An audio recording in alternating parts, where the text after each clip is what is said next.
just a quick update on Trey, first of all, before I get started here. Surgery went well yesterday, went as expected, and hope to get him back in about 6 to 8 weeks. And he feels good. He was there at practice today. He's going to continue to lead on with his voice, and hope to get him back with a speedy recovery and a full recovery. But surgery went well, successful, and again, time frame will be 6 to 8 weeks. How important is it just to have him there, like you said, just to use his voice? Yeah, he's been as good as anybody on our roster with, number one, buying into a role and, doing a great job going out there, giving us leadership. And that won't stop now that he won't be on the floor. He's going to continue to lead with his voice. He did it today in practice, and will continue on in games. But, it's an important thing for Trey as a senior to continue on, stay engaged, which he 100% will. He was phenomenal today, and this is, less than 24 hours of surgery, and he'll be out there cheering our guys on as much as anybody starting tomorrow night. What are you guys going to do, I guess, defensively without his voice and presence there? Because that seems like we'd probably miss him a lot there. No doubt about it. Just his physicality. He's done a terrific job. He can guard 1 through 4. We always start him on the best perimeter player on the opposing team. And, the guy that I look at is going to have to go in there and make an impact for us that hasn't played a lot of minutes so far as Keon. He's got great size and good rebounder. So, he's going to be asked to go in there and make a contribution. That's what you want. You've seen Eduardo. He did it his first action, going in there, making a big impact after sitting the first game. And then it was Kobe in the last game after being hurt the first one, not playing in the second, going out and giving us a huge lift in that game against Creighton. Almost brought us back, to get that lead against them at the end of the first half. So, it's what you play the game for opportunities like this. And, for a guy like Keon, going to have to come out and make an impact just because of his physicality. And, we're not going to get everything Trey gives us from one person. It's going to have to be collective. But Keon's going to give us will be a big part of that, and he will most likely start tomorrow. You said physicality with Keon. What specific traits do you think are taken? Well, he's got great size at the wing position, and he's got good length. Plays hard, and he's just a guy that can, because of his size, defend against some of the better wings. We're playing a good team tomorrow, very good team, and again, to go out there without having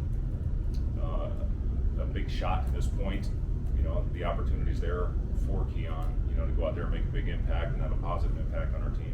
You've used him in kind of small stretches. I mean, what have you seen from him so far that you've kind of liked, I guess, about what he's brought? I thought Keon gave us a good lift in the game the other night when he was on the floor. I think we were plus 12 those last 5 or 6 minutes of the first half. And, just the flow of the game, I wanted to get him back in there. It just didn't happen. So, it would be more consistent for him now, especially with him in the starting lineup. Idaho State likes to slow it down. You guys, what's the key to control the tempo? Yeah, a big thing that I've been really impressed, they are sneaky in transition. They will get out and run opportunistically, and if it's not there, then they're going to make you guard. A lot of reversals, and they do a good job running their sets with great pace in the half court. And the biggest thing they do is they rebound the ball. They will crash all 5, including their point guard. He's one of the top rebounders in their league, and a great offensive rebounder. So we're going to have to make first contact. Again, to me, it's a bigger, more physical type team than Sam Houston was. And obviously they gave us issues on the glass, especially early in the game. So, they're big, they're strong, they're old. They've got great experience. And, we're going to have to play well tomorrow across the board. And, if we can rebound, we should be in good shape, but they'll really test us on the glass. Second half, looking back at the film, what did you think of your offensive process and kind of the way you guys were running things compared to maybe the first 10? Yeah, I thought we had a really good stretch out there where, we were finding the right guy. We obviously had some guys that were knocking out shots, and we did a good job finding those guys and locating those guys. We had a day of practice today where we really moved the ball, and that's got to carry over. That's been the strength of our team in the preseason, and then we have not carried that over into game action. So, we've had a lot of film, watched a lot of film, and that's got to start carrying over consistently, or else we're going to put the guys in the game that are going to do it.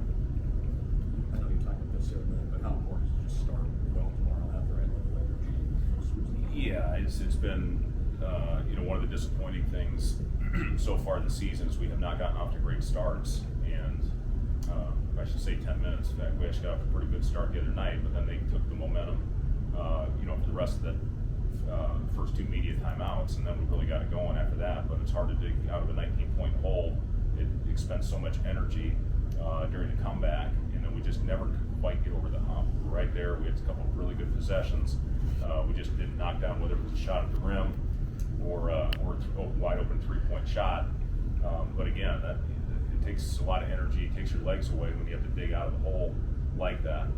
Atmosphere was unbelievable the other night. Our crowd really helped fuel that run that we had. So we got to give them something to cheer about early in the game. Generally, the team gets out to a better start, ends up winning at the end. You mentioned their experience, but if they were the top team, it's not really this year.